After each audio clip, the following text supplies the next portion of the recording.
So here we are at this time of year,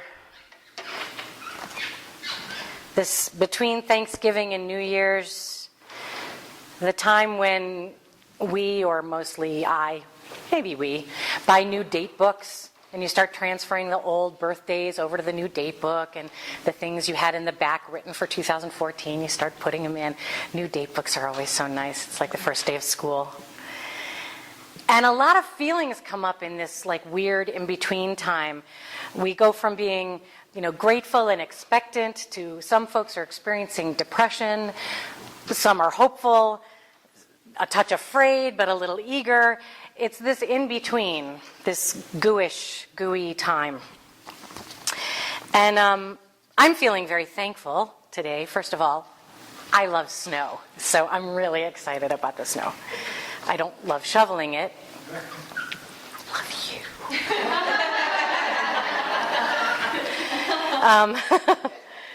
But one of the reasons that we chose to change up our Sundays this month, as Heather was saying, is I'm doing this ongoing continuing class with my seminary cohorts, and it's every other month on a Sunday from 9 to 5 New York time. And it really refills my well. It feeds my soul to be with all of them. And their technology has been upgraded so much that I turn on the computer and I'm in the room and interactive, and I can talk to them. We can be together. It's really great. And also because, this time of year it gets so chaotic.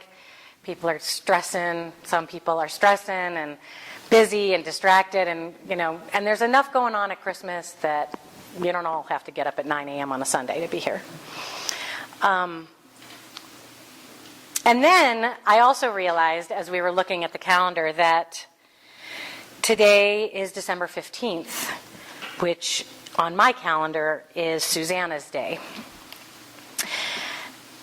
Susanna Jackson was a woman that I knew very briefly in New York City. Some of you know my story. Some don't, but there was a time when, in the late 80s in New York, when I was ill and I was in the hospital, and there was a young woman there who was the same age as me, and she never talked.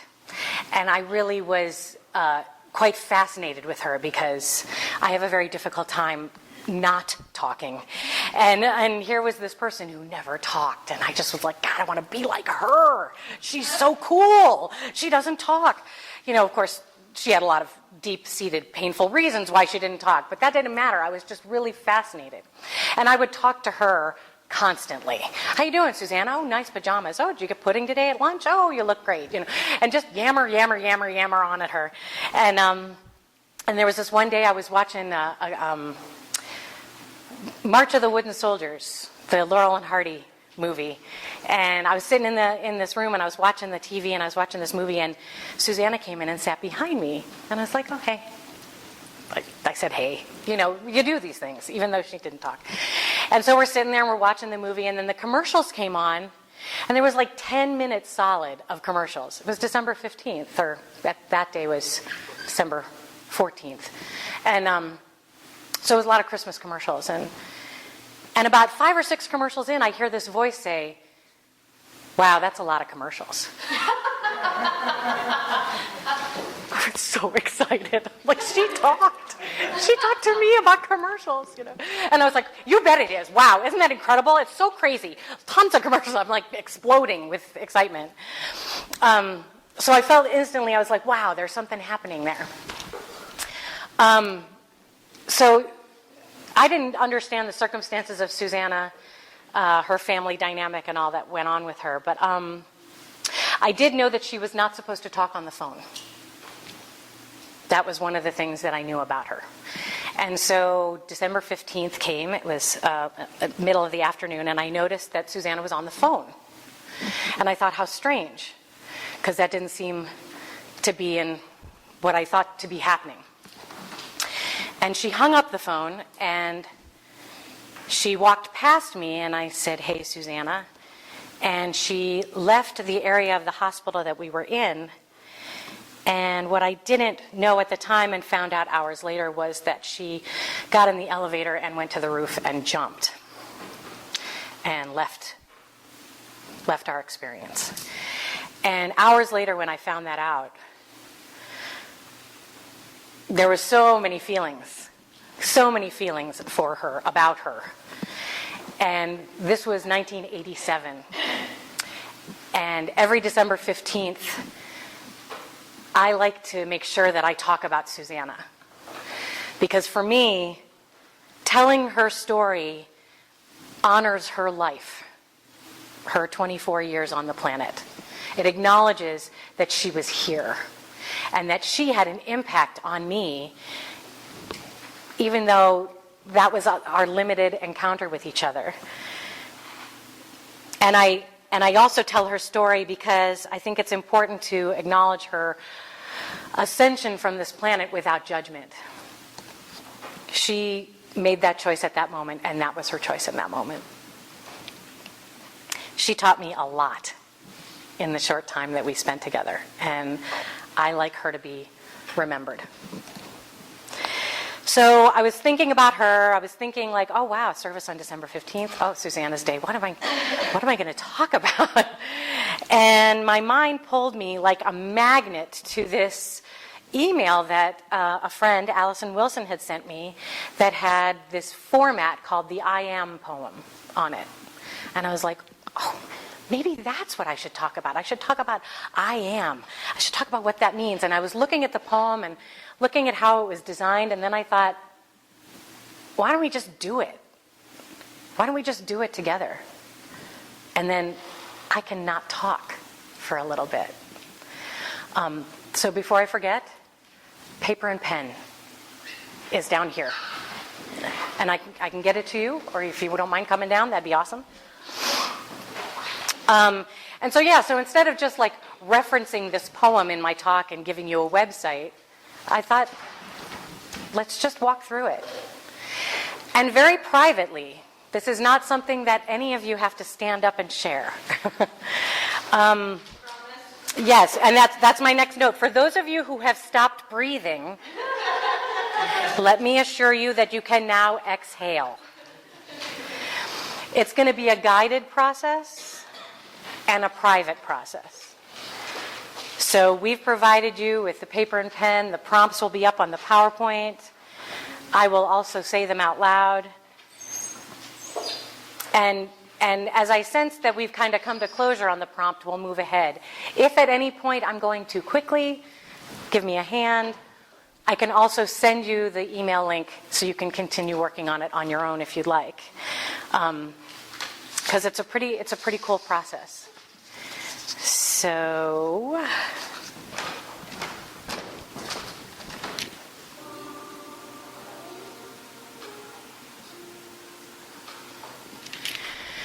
the I Am poem. Let's just take a deep breath before we get into this.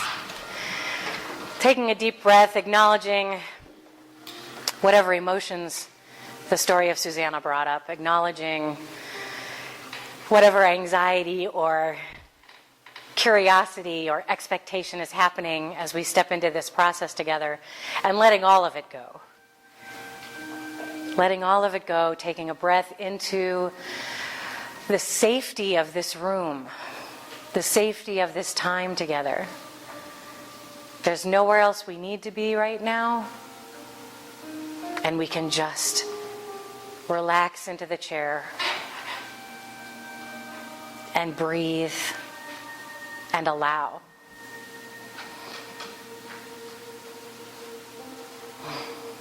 Yeah.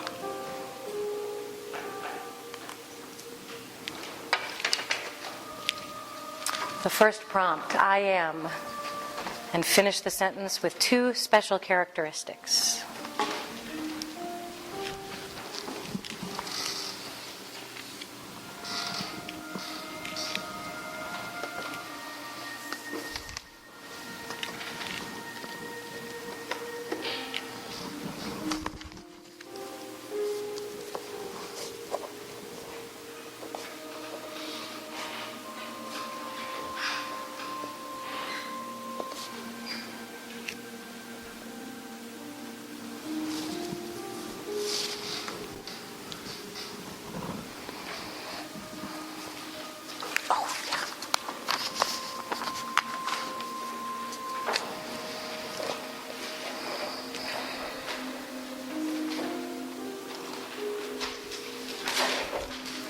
And there are no rules, so don't get caught up in that either. I know if I was sitting out there, I'd be thinking, but what am I? No rules.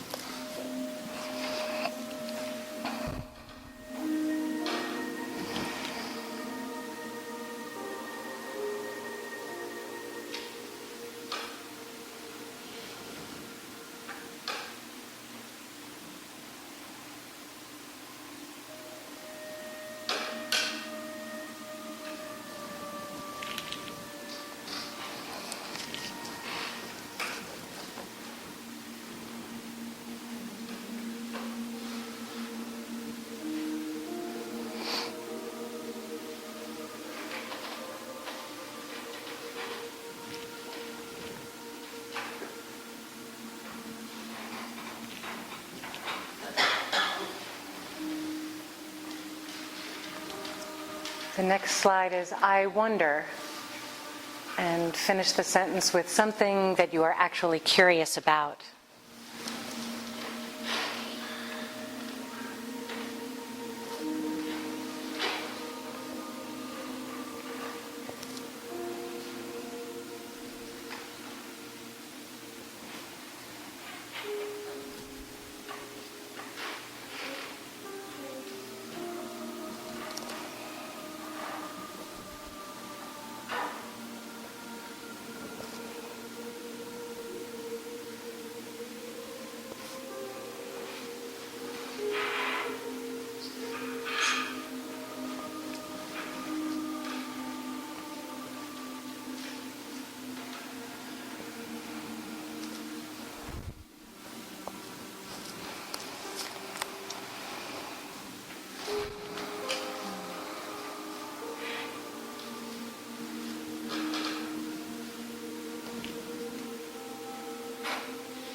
I hear an imaginary sound.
I see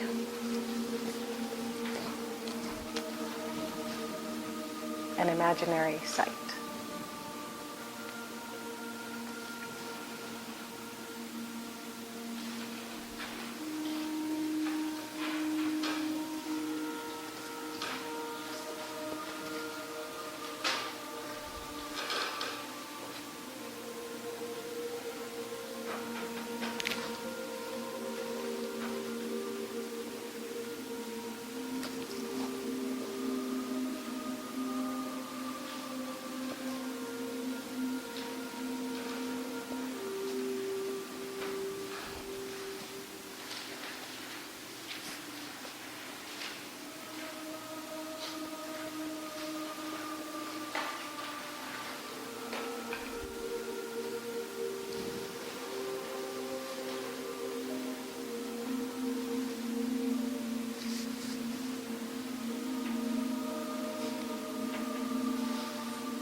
I want, and finish that with an actual desire.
I am, and restate the first line of the poem.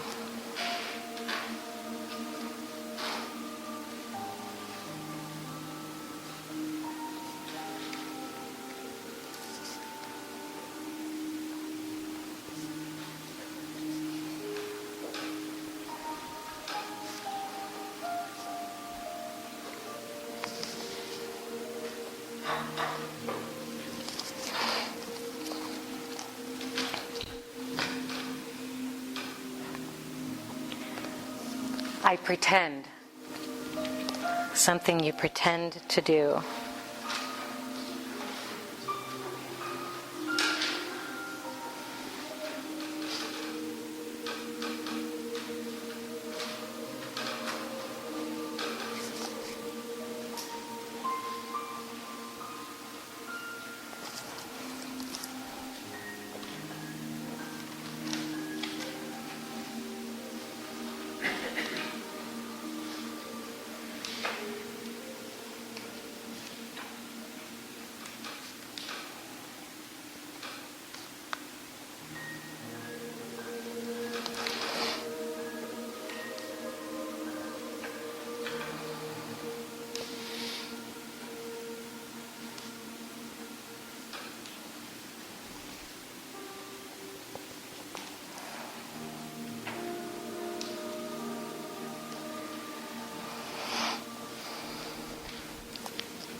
I feel.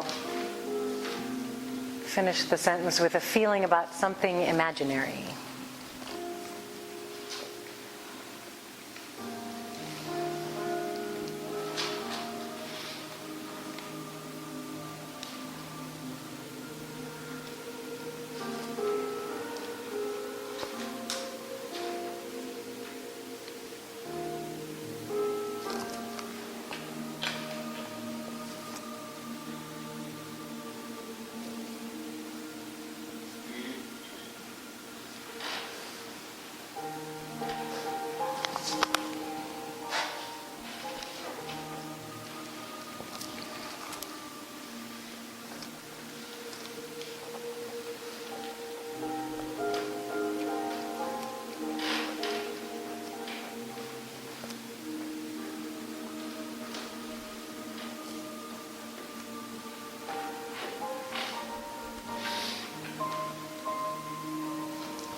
I touch, an imaginary touch.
I worry.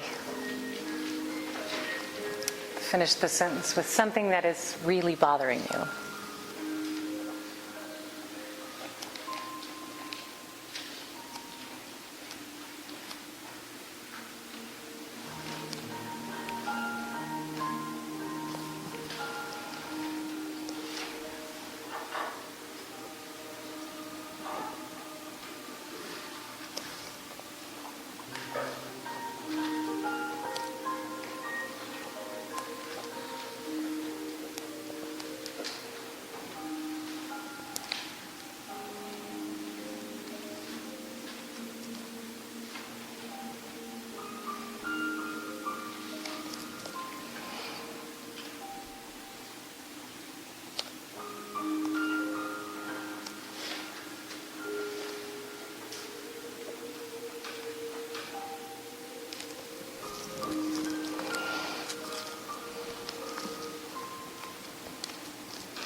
I cry.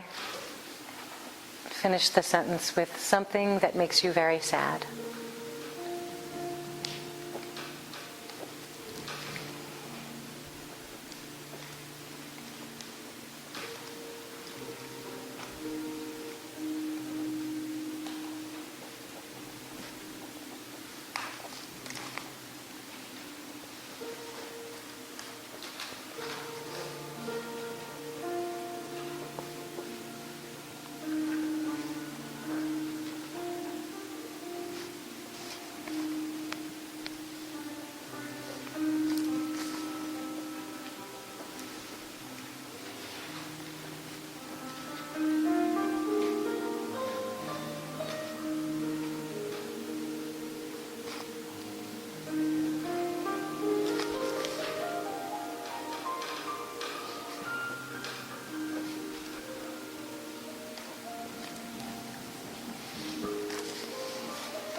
I am, and it's the first line of the poem restated.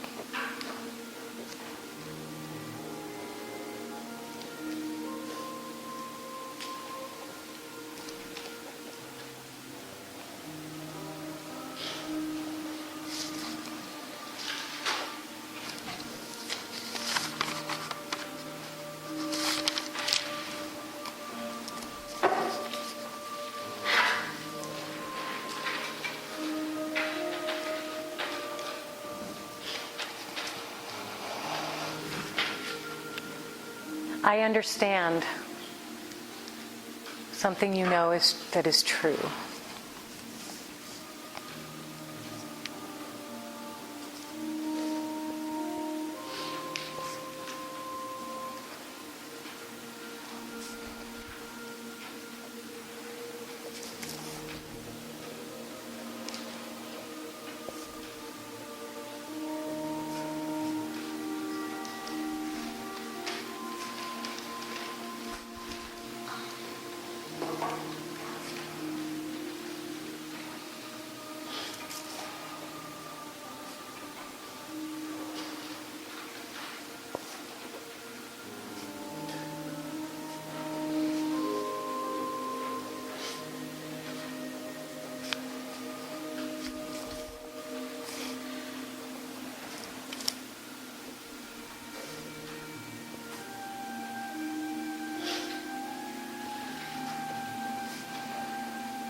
I say, and finish the sentence with something that you believe in.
I dream something that you actually dream about.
I try something you make an effort to do.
I hope something you actually hope for.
And the last line of the poem is the first line restated, I am.